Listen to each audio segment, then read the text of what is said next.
You're live. It is Tuesday, the 27th of 2026, and this is the Senate Transportation Committee, and we are here today with the Commissioner of Motor Vehicles and his deputy, and we're talking about the miscellaneous DMV bill. I think you're on. Good morning. Thank you, Senator. Andrew Collier, Commissioner of DMV for the record. And Deputy Matt Russo was unable. He had a family emergency pop up. So our Director of Legislative Affairs, Jordan Villa, is here with me today. So I will get started going through our miscellaneous bill. I'll start with section 1, which if that works for the committee, I'll just run through as Damien did. Mm-hmm. So this change is just following federal law, which is you can't issue multiple credentials to an individual. So we're just saying your highest credential is the one that you're issued. You can't have multiples out in circulation.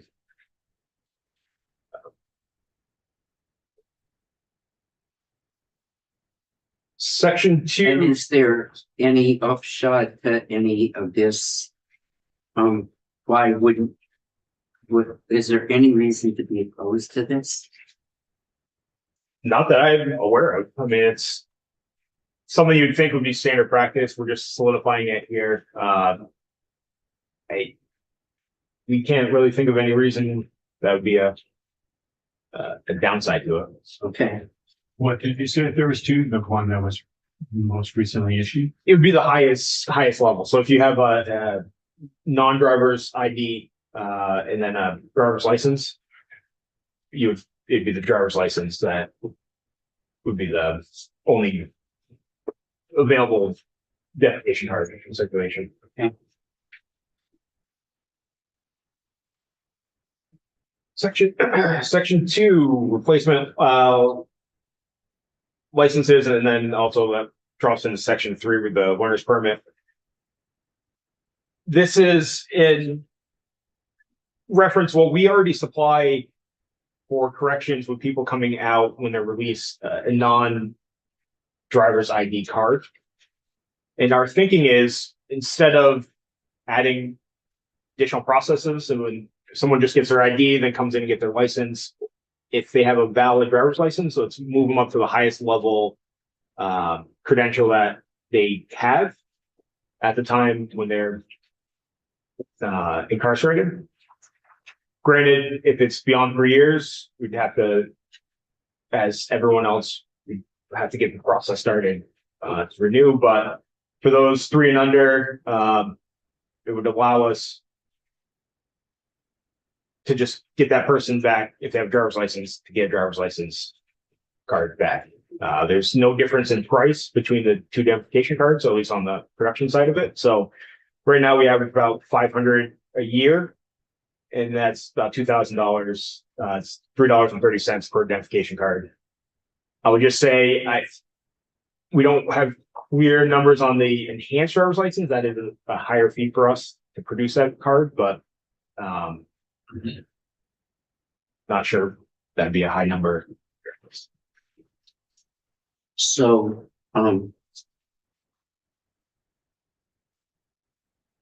did corrections sign off on this? Yeah, so we've talked with corrections, spoke with Commissioner Miranda on that. They are in full support that any ability to get people off on the right foot, they are supportive of those actions.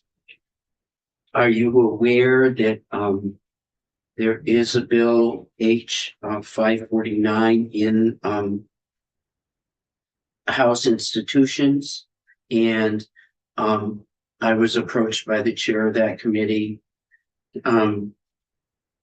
particularly from the corrections side, and they are working on a bill, and she came in here completely surprised this showed up in this bill. And institutions in the House does have purview over this. And she brought up a number of issues with me, and I'm not a corrections expert, so, but, I'm, not opposed to going ahead with this, but there's no sense us, sending something over to the House that immediately, they're gonna, have issues with. So therein lies my question. Have you talked to corrections, and have you done the work around this in corrections? Yeah, so we spoke with corrections, reference our section that we had put in. Our team has been in institutions last week to actually speak on that bill. That you reference, Chair, and really this is just operationalizing what we feel is a process to eliminate duplication of efforts. For us, this is just we're already printing non-driver cards, so why would we not get them to the highest level instead of creating a separate work process when they come back in again for us? So it gets us, instead of seeing this person twice, we get them out the door, hopefully in one transaction while they're in corrections to the highest. Again, I did speak with Commissioner Marion before the session started on this section, and I can't speak directly to the House bill that came out, how that went with what they worked with corrections or Dan worked with, but we have testified on that bill. Our team gave them information. I know they're trying to work out some details on because that would encompass detainees, which this is just what we currently have in statute now, and adjusting what's already in place.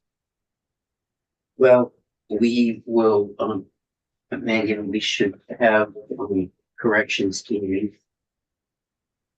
They're coming on Wednesday. Well, They're coming Wednesday.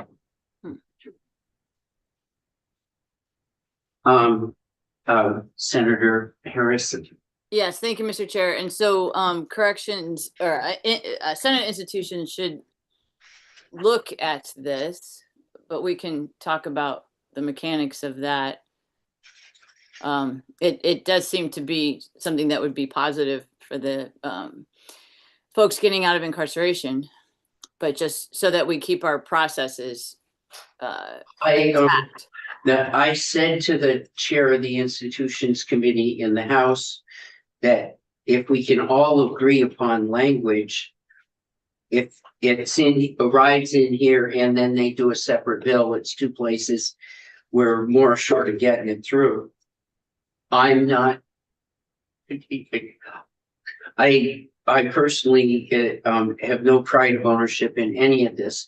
So, but I think it would be important that we get a recommendation from your committee, and you suggest how you think it ought to move ahead.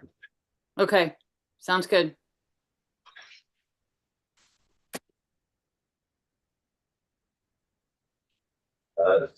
So again, section 3 was in that same category as section 2. Section 4, insufficient funds. This is just updating what we already have in place for checks, so that we can, when we have situations with the electronic funds being paid, that there's the same application of I don't want to say penalty, I makes it, but penalty that would apply as someone that writes a check that's shows us insufficient. How many of these do we have a year? Look at Jordan on this one. Right, definitely. We can find that. Get that. I think it would be helpful to have some background. Here's part of my concern. All of these banks hold money for days. I last week deposited electronically a rent check that came in on Friday and Friday morning. It never showed up in my account. Granted, it was a there was a holiday on Monday, but it never showed up in my account until Thursday morning. And,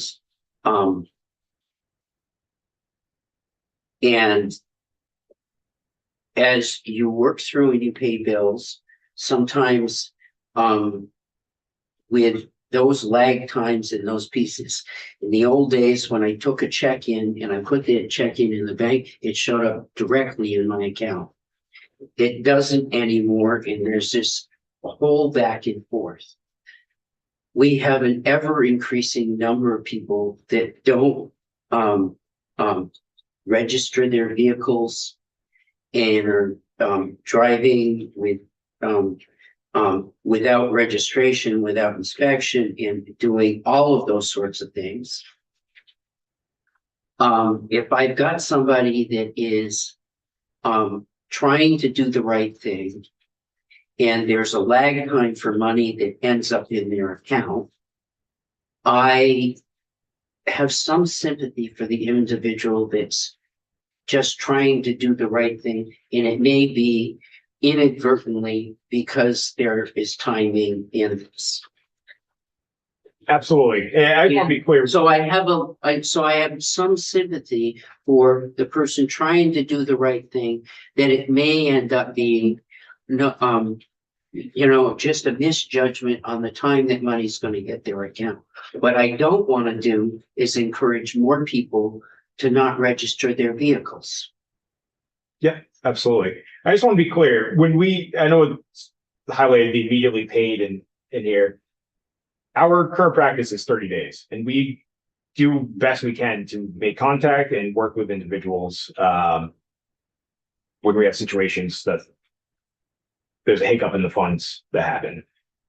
This is just kind of. It would be nice to know how many. It would be nice to know why.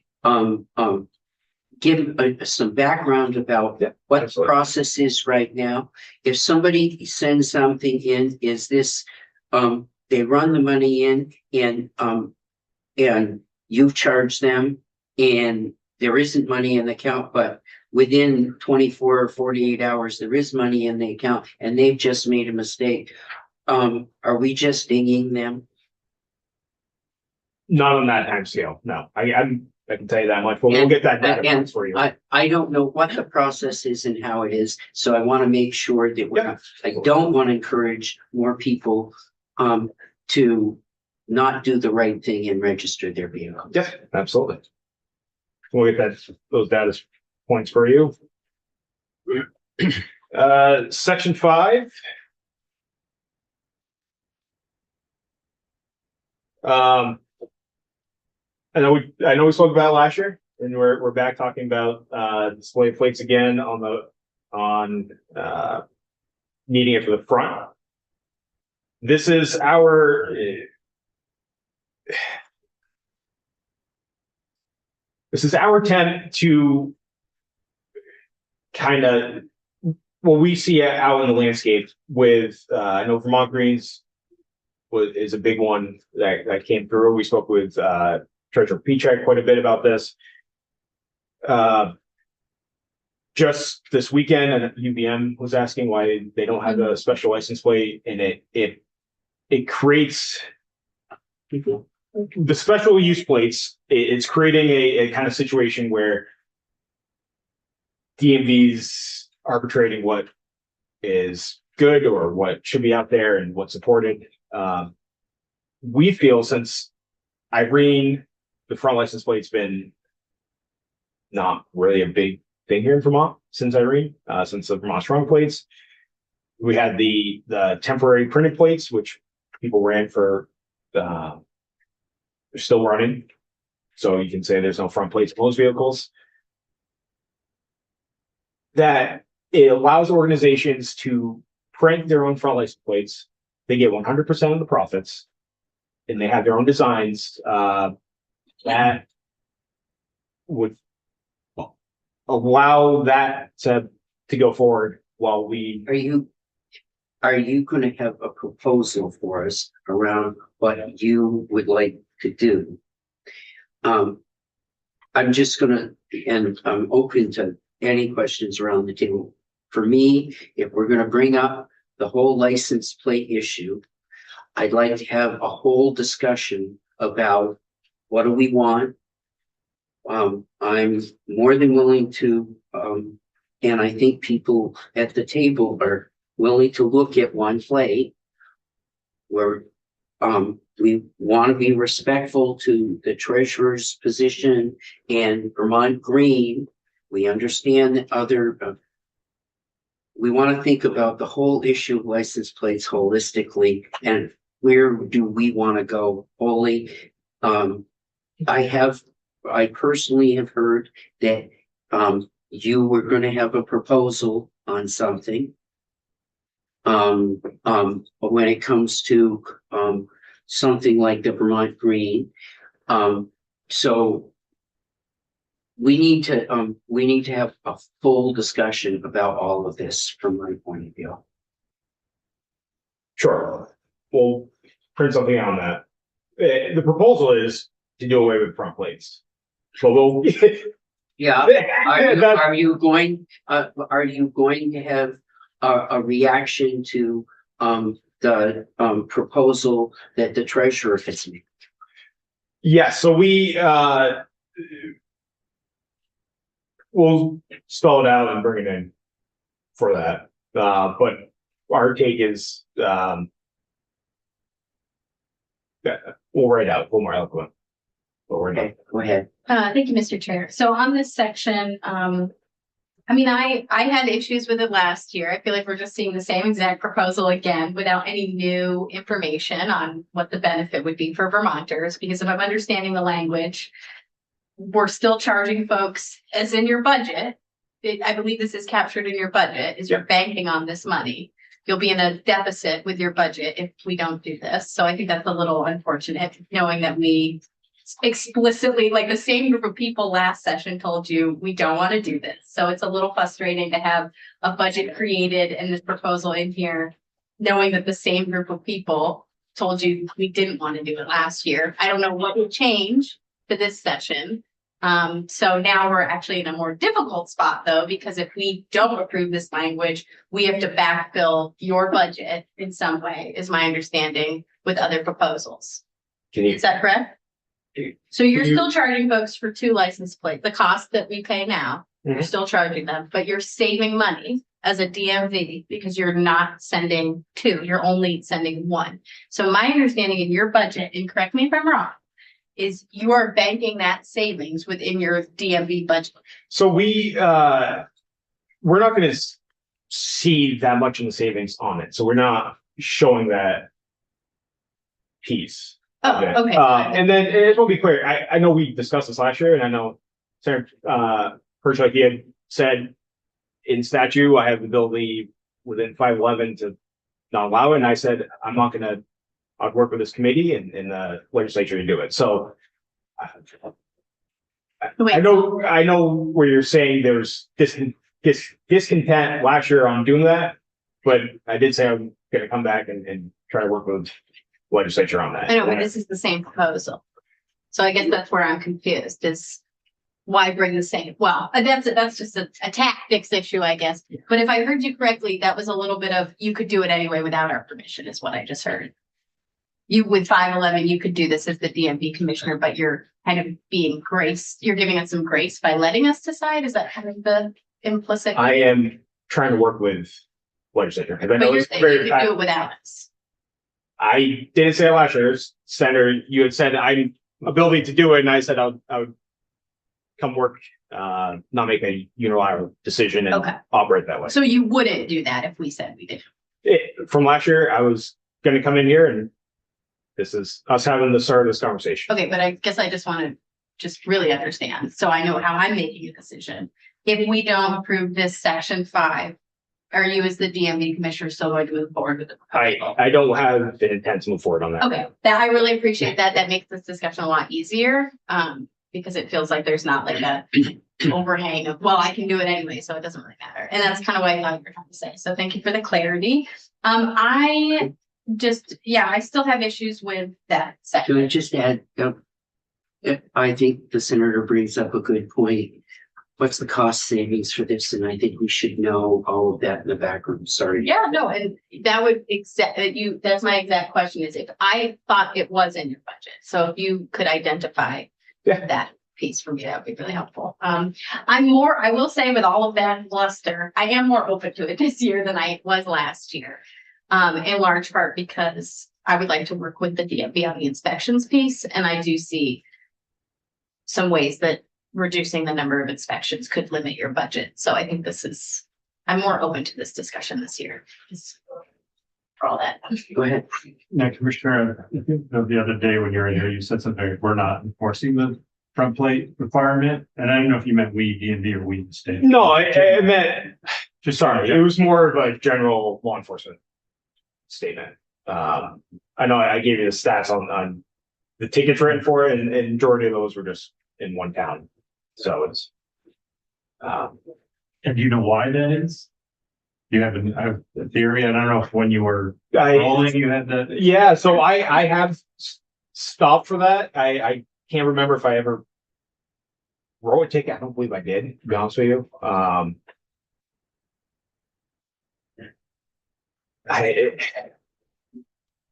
Just to Yeah. like a priority or something. Yeah. But there hasn't been a decision by state police to de-emphasize that or. No, and that's it's strictly discretion of the officer, trooper, deputy patrol. And I know you said you wanted to come in and get a different answer, but on the Vermont Green or whatever it is, what I understand DMV's position is, and it's okay to say you're still working on it, that you'd rather just have an official Vermont plate on the back and then have whoever wants to put on the front plate, they can do whatever they want up there. But just keep the Vermont plate. So we don't have, 25 different plates on the back. Correct. And that this would kind of solve that problem instead of having each group come in every year and want their own official plate, give them that ability to have a plate on the front. Okay, yeah, it would be good to know the savings, and I think we've got that number from Yeah. JFO and other years at an estimated number of what it costs. Yeah, it wasn't a big number, but all dollars are reported at this point. And I would like to get you about the chair. I would like to hear from, well, definitely from the patrolling officers, whether it be state police. or I know you've already said that. And I think I'd like to know how many tickets have been written, if any. Yeah, well, the commissioner gave us stats on that. Yeah, and that first day I was saying here last week, it was approximately 190 tickets written last year. Again, as I mentioned, I think a majority of those were just one single town, and some of them. What was it, like 180 of the 190 from that down? Yeah, I think it was pretty close to that, Okay. closer to Well, 190. Yeah, okay. it would be nice if the state police aren't writing any. Yeah. Which I hear one town is writing a lot. But it would be nice to get a picture of what's going on. Right, even if other municipalities are purposely not doing that. But then also in the past, I don't know if we did this last year, we heard from bike and pedestrian advocates because they, in my experience, really like the front license plate. Yep. As a safety issue to be able to identify the vehicle if It would probably be locomotion. probably it's best through, yeah. Could you contact them about that section, maybe? Yeah. Thank you. And that's kind of the public safety issue is my main issue. But I'm not working in the past. We'll get locomotion in here, and if there's anybody else that thinks of anybody, And we're trying to get a contact from, I spoke with Colonel Jones from Ohio State Police. They recently, a couple years ago, went to single rear plate. So I've asked them if he has someone that could, come testify or be a resource, as well. that would be great if they've seen anything unusual that they didn't expect. It would be nice to hear from them. And is there any other, I did a quick look the other day, it seems like about half the states do it, but Are there any new Northeast states? All the Northeast states are still required both? No, I believe all, but we can get the exact data points on it. I believe all are both, with the exception of, it depends what you consider Northeast, but our neighbors to Quebec, don't have front plate. But that's been a long time. Both Quebec and Ontario. just at one plate. Huh? Just at one plate. It's been one plate for a long time. I think all of New England, New York still requires speed. Yeah, living in a town where we have a recreation piece. Right. If you met a car, you said, "Oh, that's from Ontario." Okay.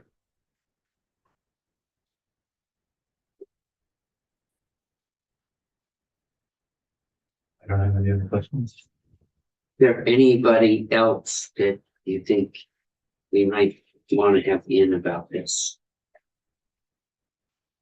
We will get some names shortly. It was just some local, I just want to touch base on first to make sure they're okay with it, but But I would, in the context of, because we have license plate proposals out there and everything, start the conversation about all of that. And if you're going to have a proposal, I haven't heard in the chair DMV say yes or no to the, I heard you raise some issues, but we haven't had definitively a yes or no from you about the treasurer's proposal. And, what if you don't like it, if there's, some concrete suggestion about how we might move Yep. forward. I can say, Chair, and I apologize if I get a little convoluted. Our position on that's no, but we will, in our proposal, break it out on the, on the Well, line. my question is it a hard no? Is it, here's all our, a no, and here's our alternative? What does that mean? Yep, absolutely. I also wanted to, on C on page 8 of that section, where about covering the numbered plates. I didn't know if you got this language from another state, or if this does cover those kind of clear. They look clear, but they're not changing the tint or color of the plate or the numbers of the letters, but they are designed to avoid license plate readers. So that would cover anything covering the plate. Like you can't have the plastic cover, you can't have the plastic coverings now, or current statute, yeah. This just touches on changes it just enough so he covers the colors and the tints, which is where we're running into that issue I've explained last time with people getting that film put over the plates. Right. It's kind of like this weird loophole, if you will, Okay. where you can't have a covering over it, but the actual color of the plate we don't discuss. And you could probably get technical and say that's illegal right now, but yeah, I think we'd probably run into some issues and try to court. So maybe that part just isn't here because it's not the whole statute. So that's good to know. That's already not allowed.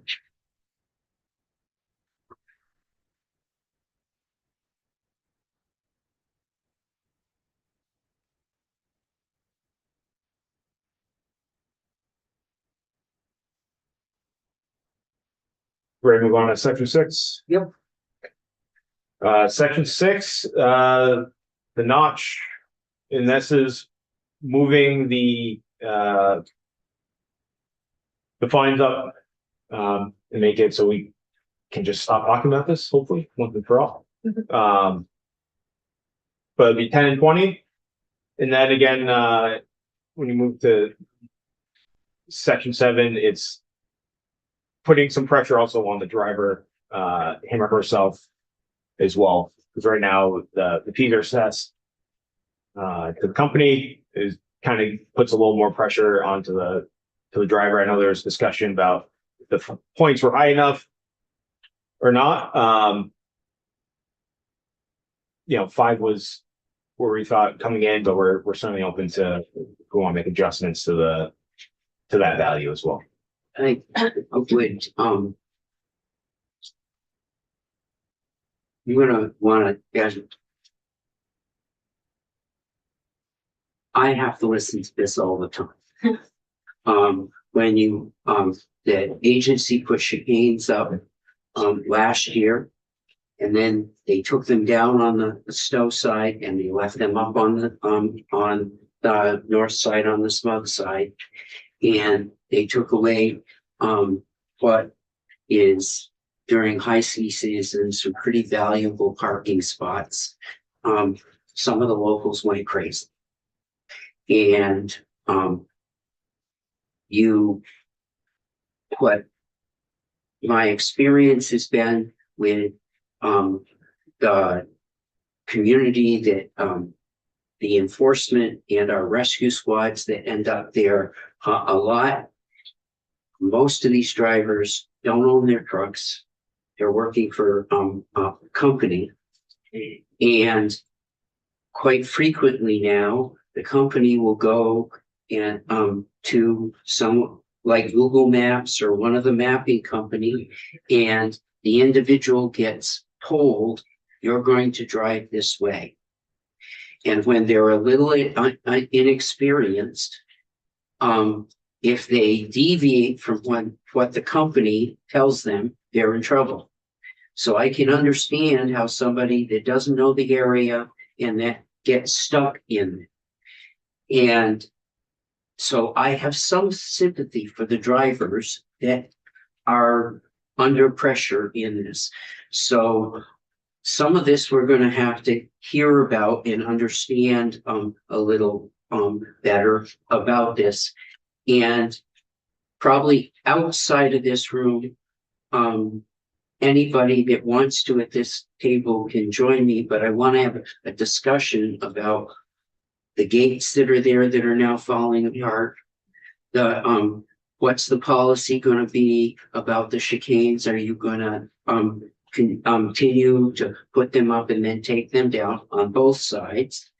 I don't want you treating one side of the notch differently from the other, because that doesn't go very well in my area. And I would like to have a conversation about the owners of the company that have laid out a path for these drivers to go, and then telling them your job depends on it to do that. If they're laying a map out for them on where to go, it's on the company. So, Yeah.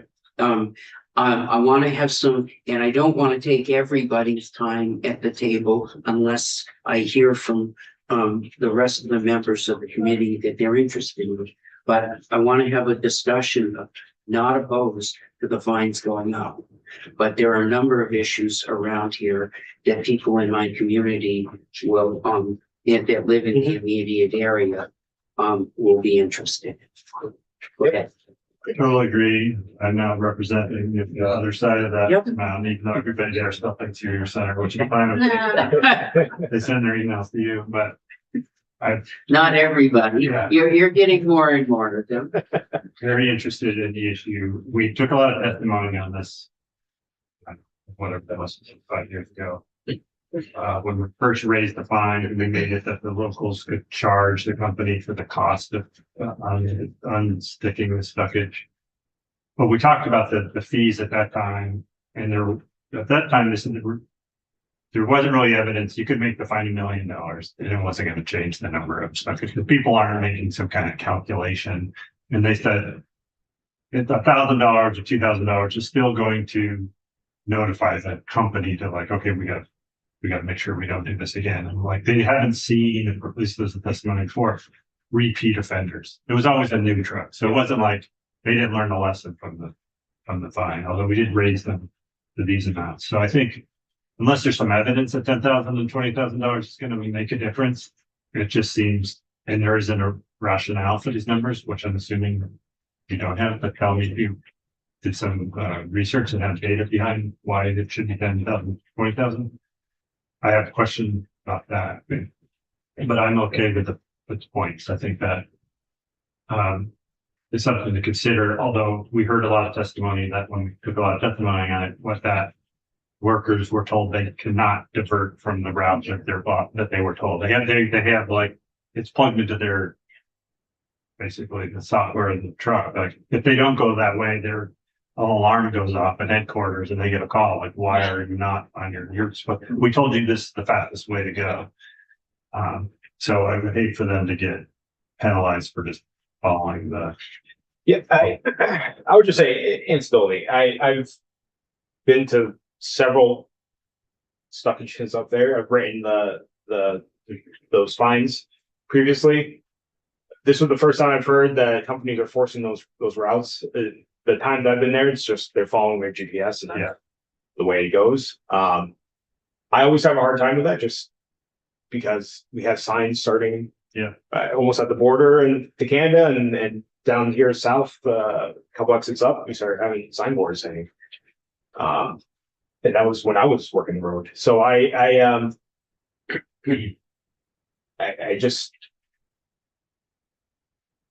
understand the concern with drivers following company policy and that, but if I don't see that any different than if we close the road for an accident and they have to take a different route.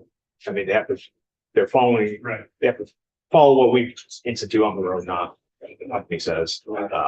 Yeah.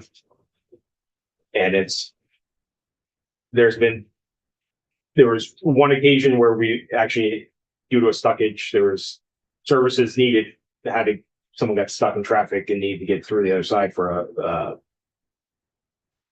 an emergency. And it's frustrating when those are so blatantly in there. So apologize.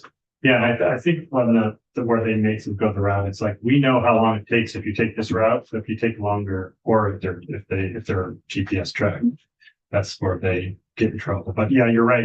If it's closed, they could call in and say, like, let's close it, figure out a different route. So they should be able to do that. But we also heard a lot of the drivers, English isn't good. So sometimes the signs, that's why they didn't pay attention to the sign, because they're just following the blue line on the map. So they're not reading any of the. I do have some sympathy if your company says you're going to take this route and you're in the truck as the driver for a company, and then you have to explain, why it's not. I think the company owns some responsibility. Absolutely. And I would say in that case, if it's somebody that has has some issue with the language, that it really is, I have a lot more sympathy for that. Yeah, and we all do. And I think that's why the fines that are assessed at 10 and 20 are to the company. And that's what and sometimes a private company, right? Like, it's just a guy. it could be. But again, I mean, it's to They should know better. it's to the company. I mean, And do we know, I would like to hear more about the chicanes that the chair said about what the policy around when we're moving and but also, are they not working? Like, it seemed like we only had one stuckage since then, or two, one they drove around it, or We've both. had maybe both. We've had about 1 or 2 a year, and I think it used to be 9 or 10. Yeah. So they are, but the chicanes are working. Right. Can we just prevent them from driving around? Yeah, I just my 2 cents. I'm all in favor of the increase in fines. Maybe that'll get the owners of the vehicles, the trucking companies, to buy their drivers the right GPS. Yeah, right. Half these guys, did you say that yet? No. I missed it. I've done 2 things at once, but I don't know how much more expensive they are, but these guys are using a regular GPS like I would to go to Boston or something. And then the very last one I dealt with on the Stowe side, it was a normal car, small GPS one, not in the truck version. Right. The truck one's told not to go that way. Yeah. And then if they're just using their phone. And I did, it's because we're not just I like think, you try to make a rapport with people and speak normally with people. And I did that, you do in your course of your investigation, you asked, did you see the signs? Yes. Yeah. Did you want to stop? No, my GPS kept saying go. And but again, as you just point out, it's the wrong GPS. Yeah. I will say to you that last year, the one truck that got stuck, it went through last year. Todd and I went to the Matterhorn and for dinner, we had dinner, we get out, it's like crap. We had to drive around the one time last year. That's how it always It works. turns from a 15-minute Yep. trip to over an hour, so. And I think there is, I mean, who even, Go ahead. Yeah. that there is, I remember, I don't know if it was when we were talking about this or something else about fees that are just and reasonable or something, there's some wording around that, that you have to have a kind of, why is it 10,000? So I wondered if, so I don't know if we want to hear from the judiciary about that, Judge Sone or somebody might weigh in on that, but one idea is maybe figure out what the cost of that is and then set the price, you know, around that if it's, but that's kind of like, we want them to buy that, so we're setting it at that. Can you send something to Damien and ask Damien to do some research and what's the options around the fees? Yeah. And then if we need to go beyond our staff, we can, Right. but he should highlight to us what the options are. Because I think there is a defense, like if one of the people actually hired a lawyer, they could maybe make a claim that it was an unjust amount. Like you couldn't make it $1 million, I think. Right. Like a judge would throw that. So I don't know where the line is. Section 8. Can I just? Like, you tried. Okay. Yeah, too late. This is a quick question, or suggestion. There are ways to let the GPS folks know about things that should be changed. So have we done that? When we took the testimony before, Senator Chittenden, when he was on the committee, tried to work on that and did not find a way. There isn't a way to call Google and tell them to change it. I guess maybe there's some way where you can file a report, but Yeah. at the time DMV or AOP had testified that they have tried to contact Google and Waze and had not had luck. Oh, all right. Well, I've been able to do it, or folks I've worked with have been able to do it. They just don't always say yes. But I can investigate that some more. Okay, yeah. Okay. Section 8, if it's okay with committee, I would just, I know David's working on some revised language on it with our council. I just want to make sure when we talk about it, we're in the right, talk about the right language on it. But in short, this was outside language from Copart, which is a auction house here in Vermont, with salvage titles about just allowing electronic use for some documents. And I just want to let that flush out behind the scenes first before I discuss this one more. Go ahead. Can I ask a salvage title question that's Yes. not directly related to this, but can you just clarify, is a salvage title always a salvage title? Like, or can people get the salvage taken off, like if they repair the vehicle? You know, somebody asked me, my constituent asked me this. Yes. You can't clear the title of the Yeah. salvage. Yeah, so That, and I might just add, I've had people contact me and say they bought a car, they didn't realize it was salvaged and they felt duped. Right, because so somebody can buy a salvage title, a car that was Yeah. total, repair it, and then come to you and say like, okay, I want to get a clean title or rebuild. Does it say rebuild on it? Okay, so it doesn't say salvage, but it lets you know that it was not a normal title. Okay.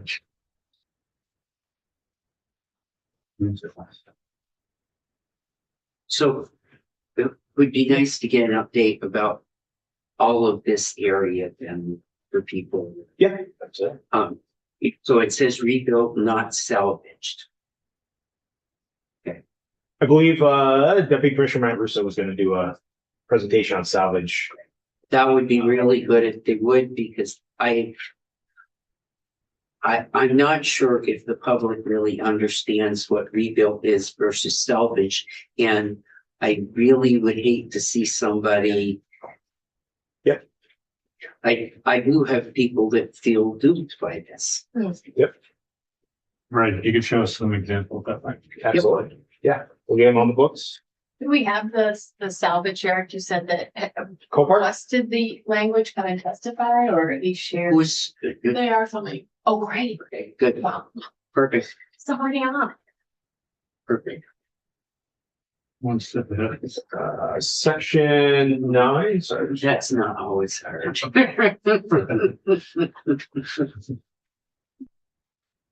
So this is just allowing us to be able to print a title and hand deliver to a lien holder versus then when they come to the window or desk to then mail it once they've showed proper documentation that they're lien holder, and just removing that steps and we're able to print at the counter now and simplifying. We are waiting Business for a title process. to come in the mail right now at home. So I really appreciate this.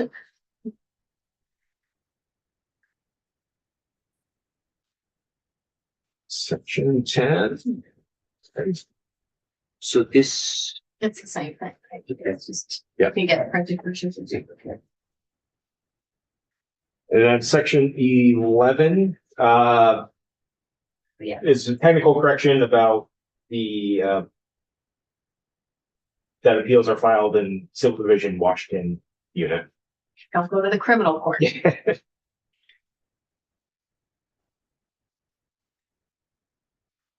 Section 12, again, this was a technical correction, breaking out that section.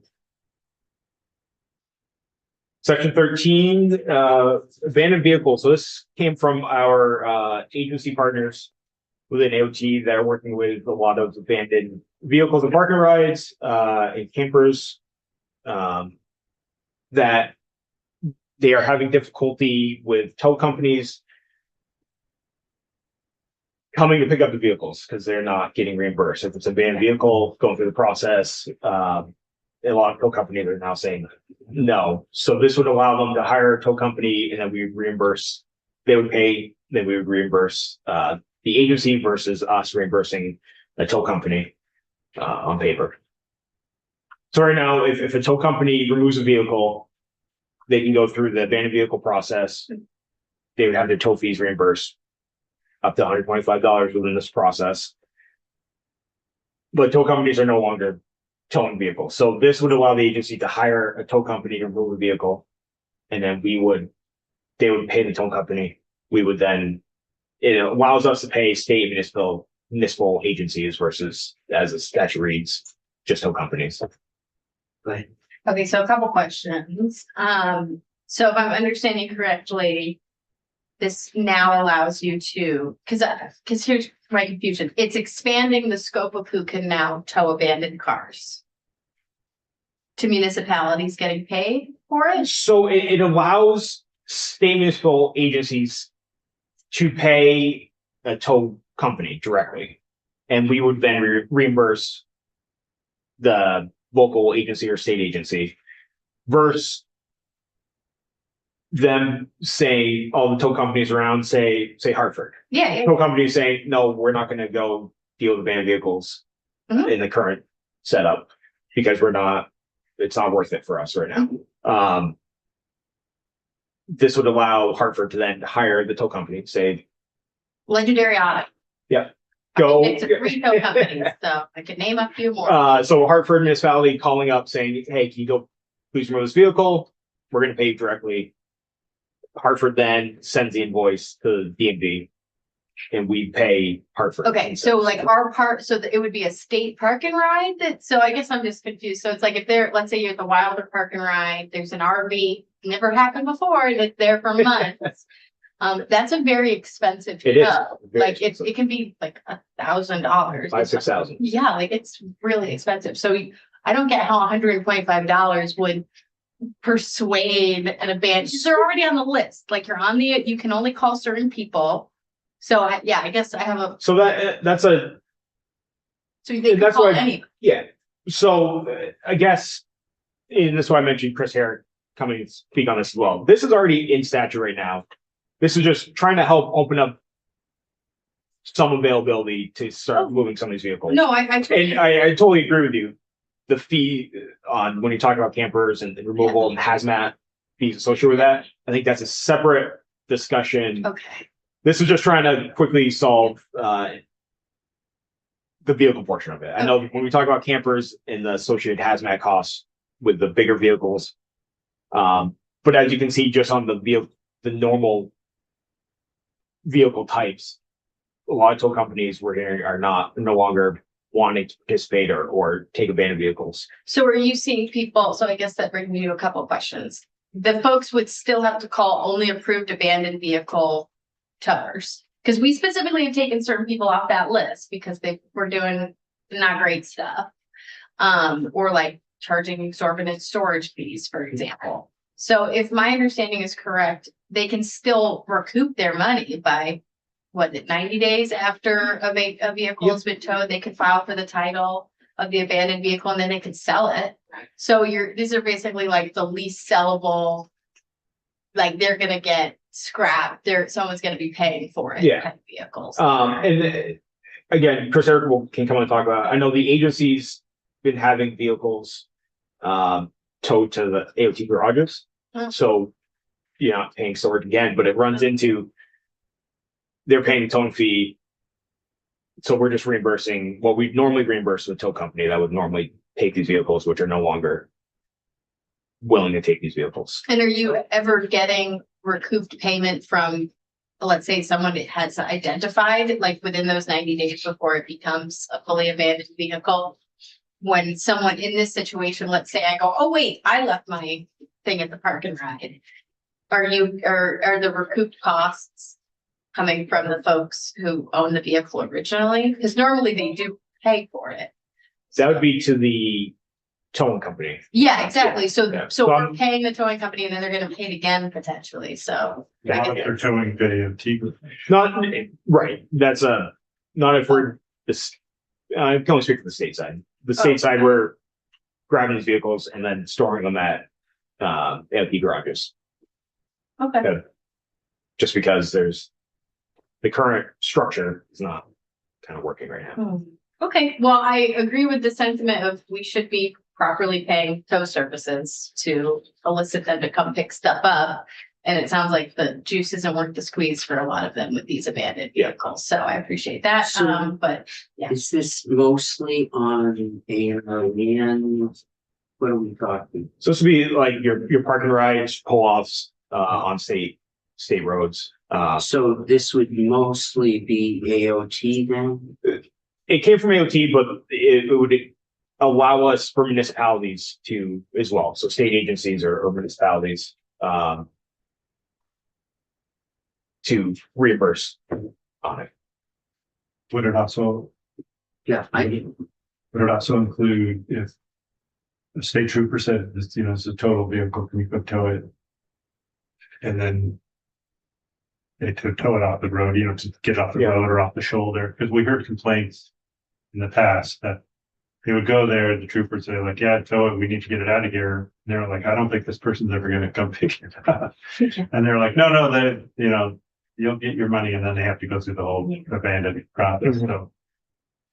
Maybe that's not the main problem, but I don't know, I assume it would also Yeah. pertain to those things. They could say, so the troopers, I don't know who would pay in that instance, if the state police would pay or if it's on the highway. Right. Or maybe the tow companies yeah.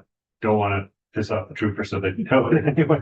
They usually do. I do know what you're thinking about because that's been an issue in the past. That's a good question. Okay. I think Senator White brought up. How many companies will tow for $125? That's kind of, It is. because that's what Yeah. we're running into, is it's not the little car that maybe you could flip. It's not like your Honda. It's when someone has an abandoned Yeah. RV that's there for like a year. Yeah. That no one wants to tow. Yeah. I think we raised it to 125 a few years ago, if I remember correctly. This might still need to be changed. It might be good if you came back with some information about how many companies are towing, but and give us some idea. There's towers in before. Yeah, personally, I don't want to spend a huge amount of time on this, Too late. but if I'm changing this, is the 125 enough? First thing that comes up. As someone that owns an old farm, I opened the gate after the cattle went out in the fall, and we sold the cattle in the third week of October. Guy pulled in with what looked like kind of an old junk Subaru, and it sat there for a month. And I'm like, it turns out, because I found the guy that he lost his keys in the pasture, and he had been out deer hunting, but it sat there for a month. And I thought what they'd done is they had abandoned the car and left me to take care of it. And so this is not just on state land and state any of that. Yeah. And so I am interested in it because I think the whole of abandoned vehicles, garbage, all of that stuff is becoming more and more difficult for people to handle because people that economically can't afford to get rid of stuff. Yep. And when they can't, they dump it wherever they can find.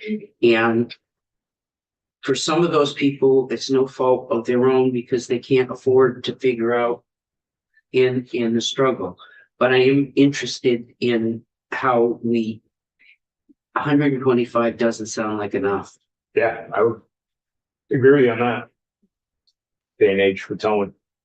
If we're changing this, I'm kind of like, if I'm changing it and nobody's going to do that for 125, what am I doing? Yep. We'll get some numbers on towing and reach out to VSP as well on that, what they're seeing on the van vehicle front.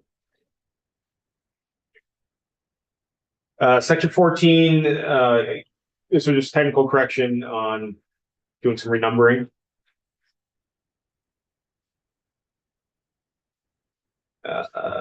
15 was matching language that we had in a different section, and just this section got missed as well.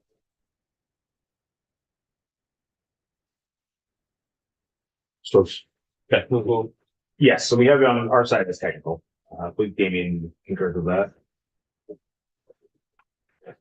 Yes. Means a period of 30 days, Pat. We've confirmed that. Well, that, I don't know if that's technical. Except when it's not. that's too much.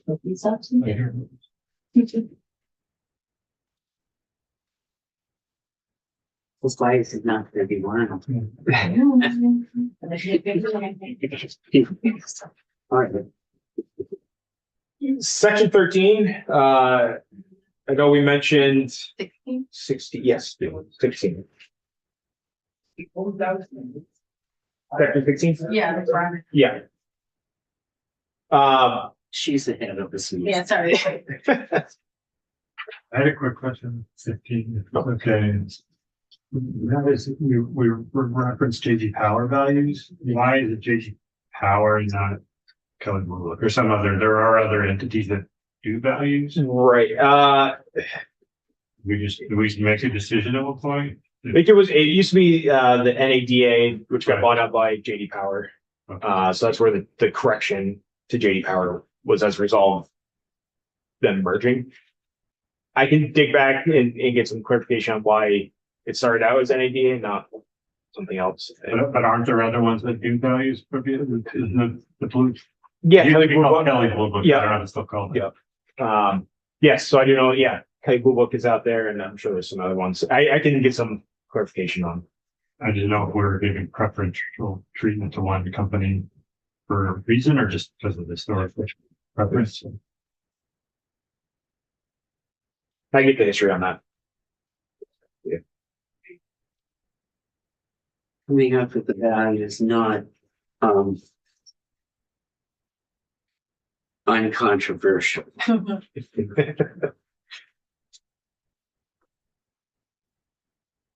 16, so this is talking about max tax, and this is clarifying the unloaded weight and not registered weight. We've seen some instances where the registered weight is above the 10,099 pounds. And then upon the second year, they're calling to have the registration rolled back to the proper weight. So we are just clarifying that when you're coming out of the gate, it's the unloaded weight of the vehicle, so that we don't have any issues on this. Has there been any communication between DMV and auto dealers about this? Because I just ran into a constituent issue with they automatically registered his truck for 10,000 and 1,500 pickup. Yeah. And you got a, what is it, 120 bucks or so to register? It's whoa, wait a minute here. So, you know. Yep, so when this came up, we sent clarifying language back in December, Bolton, that January 1st, we're gonna follow the shipping weight or the unloaded weight at registration. I guess around the dealers.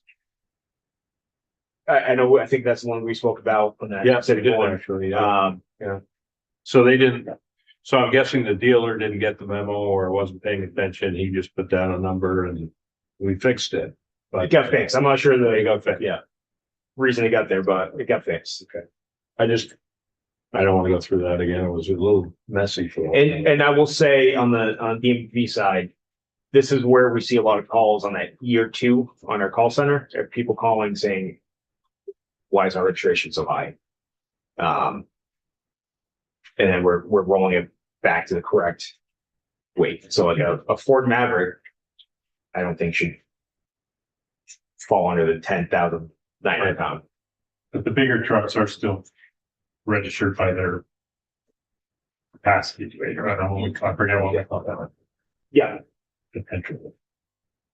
Well, what point is it by the shipping weight and what point is it by their full capacity loaded weight? So it'd be your initial alligator 10,099 would be your max tax on that, and then your registration weight on looking at Jordan. Is it once you get over the 1099 pounds, is it then go to your loaded weight, or is it also still on the shipping weight? Loaded. So no. No. I can help you.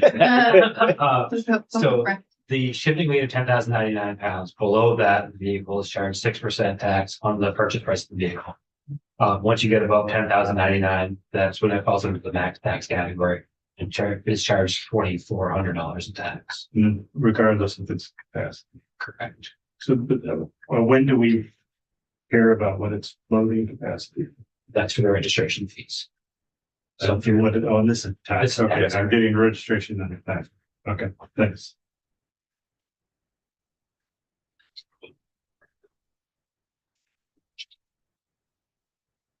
Okay.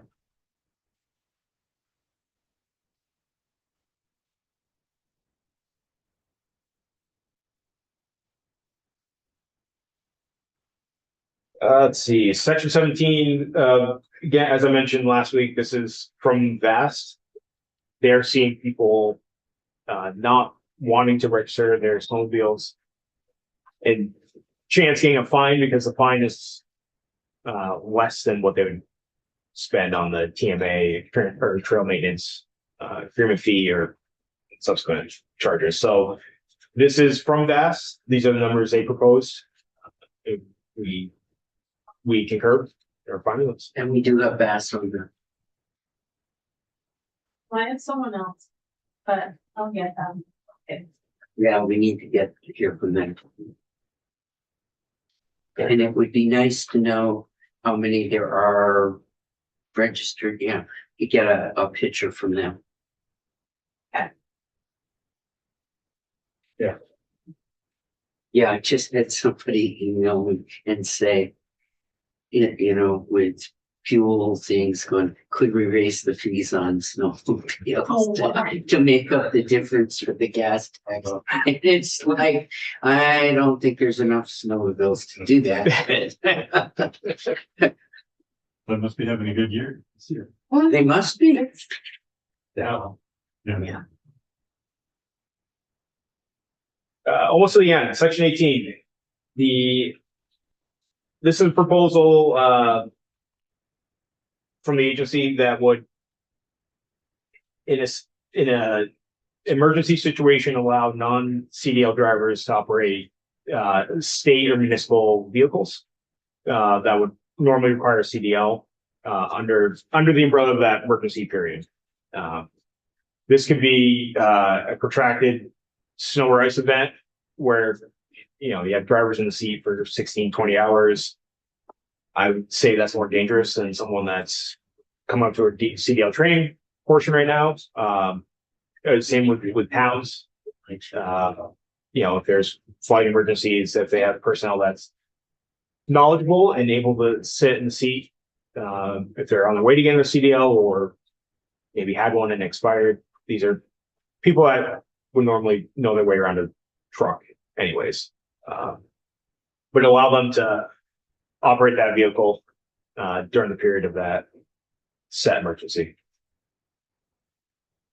Is that just an employee of the agency or the municipality? Or some Yes. Joe off the street who? Nope, it'd be an employee of the state municipality.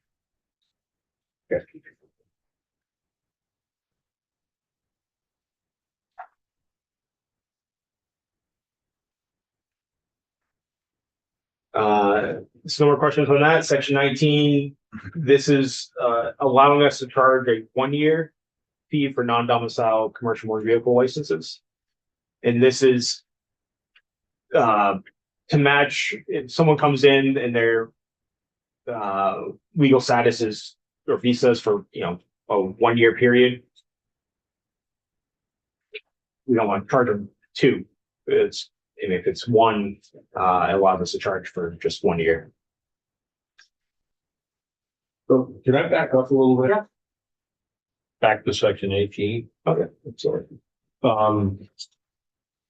If I'm reading this right, the employee of the, let's say the agency, who doesn't have a CDL, most likely won't have a medical card either. So AOT or VTrans has a waiver for the employees not to have. They do. Yeah. But municipalities, do they also? Sure. I mean, I'll that's do probably it. hit or miss. Yeah, it might be hit or miss. I can get the exact on that. And that was just us, just because I had a medical card without a CDL to operate. Granted, it's because it was going across state lines. Yeah.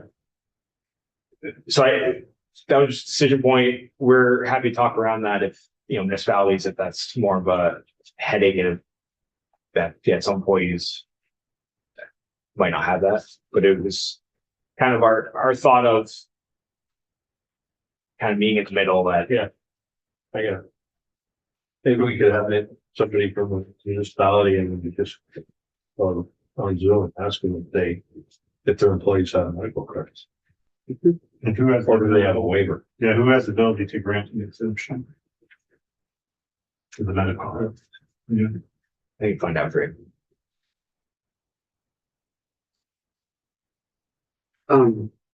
So would you want to go directly to the town, or should we ask the league to? Probably the league, they cover more towns than we cover Yeah. here, right? Could you pass this language to the league and ask them if they had some towns that had a reaction? Section, where are you? 18.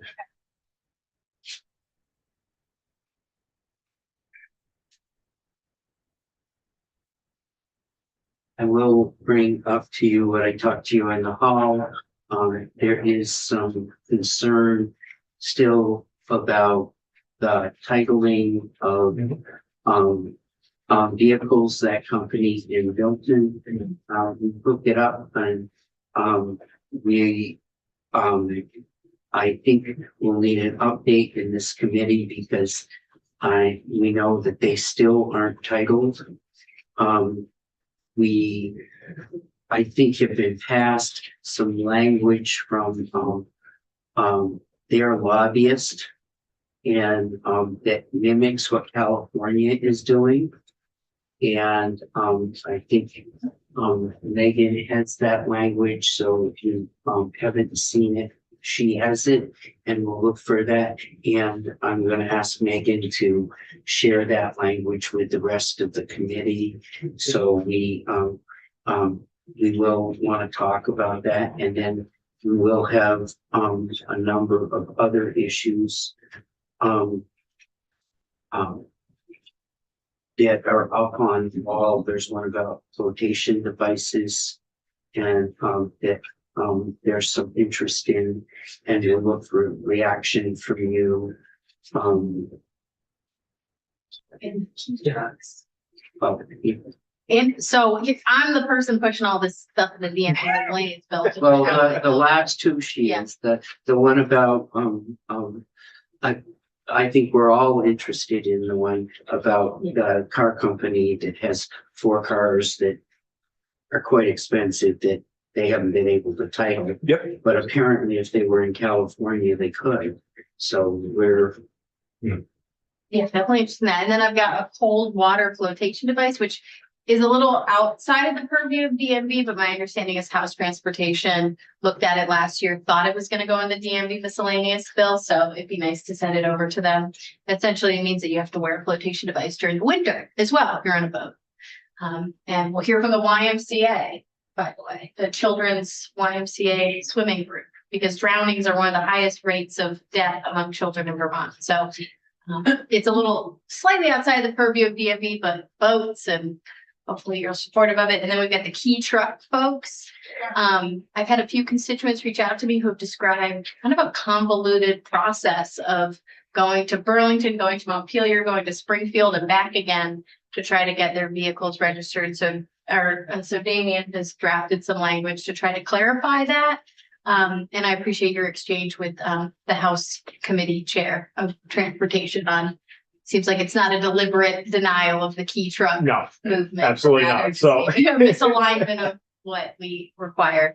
And then I know inspections and moving to every other year inspections was a big topic that we were hoping to discuss. that, yes, we are gonna talk about, but that might be too big an issue for us to deal with specifically in this bill, but, we definitely will want to, talk about that. can I just ask on the flotation device, is that something you, maybe Coast Guard and State Police, since they have? Yes, we actually are hoping Okay. to have the state police folks come in and testify on it. There's Okay. like, you have like a marine. Well, I can. Ordinance, yeah.